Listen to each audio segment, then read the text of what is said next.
AAA space has really been focused on pushing technology forward, and that's come at the cost of creative risks.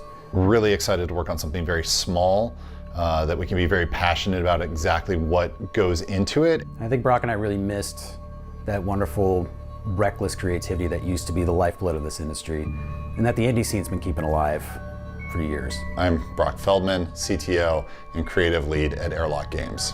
My name is Justin Fisher, and I am the CEO of Airlock Games.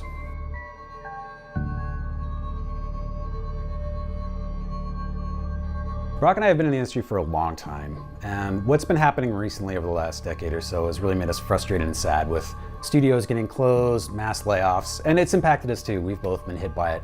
I've spent too much time in development working on things that didn't necessarily fit the game, but were like checkboxes that were necessary. If the stable companies weren't actually going to offer us stability, then there's nothing stopping us from trying this for ourselves. And thus, Airlock Games and What the Stars Forgot were born.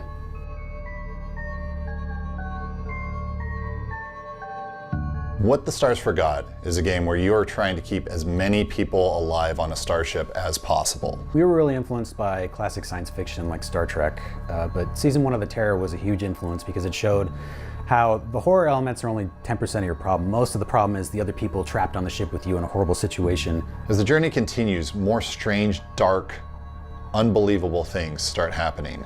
No one on the crew knows whether these things are real or if they're just losing their minds. Your job as the sentient computer running the ship is to try and keep as much of the crew alive as possible. You'll need to make sure that everyone is doing the right thing at the right time. Sending the wrong person for the job can be deadly. As casualties mount, the ship needs to keep running, and so you're going to have to find the best of what you have left to try and keep everything still working. What I love about this game is that everybody who sees it instantly gets it. And something about the cute characters on screen makes everybody feel comfortable, suggesting really horrific things that could happen to them.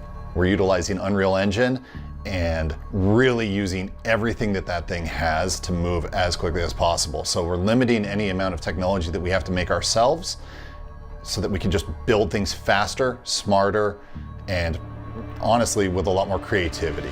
Brock and I are very experienced developers. We've been doing this for a long time. We've managed a lot of complex projects. So we know how to problem solve, how to organize, how to prioritize.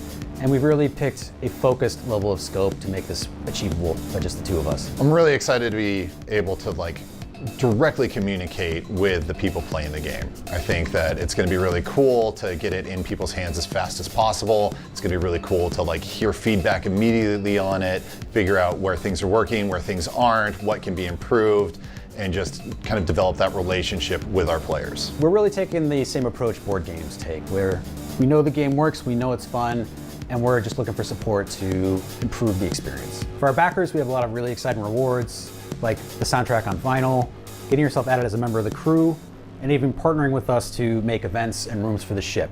And then we also have a ton of exciting stretch goals for if we surpass our fundraising goal. Our Kickstarter is going live October 28th and will run until November 27th. And the game will be available in early access in December. I'm so excited for you guys to play this.